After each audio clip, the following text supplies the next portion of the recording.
One day, I was scrolling through Pinterest, and I came across this cool animation, and I got inspired by it and created this. Just take a look at this animation.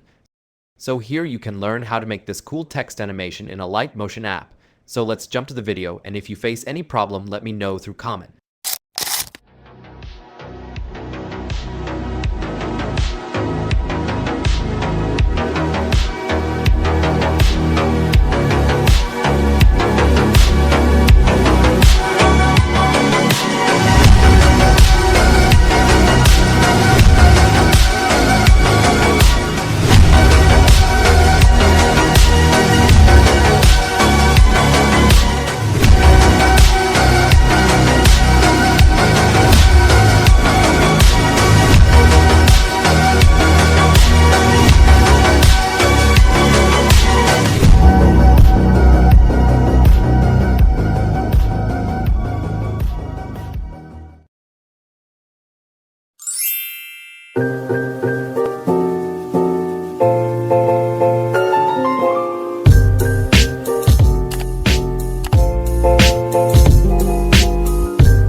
for watching it.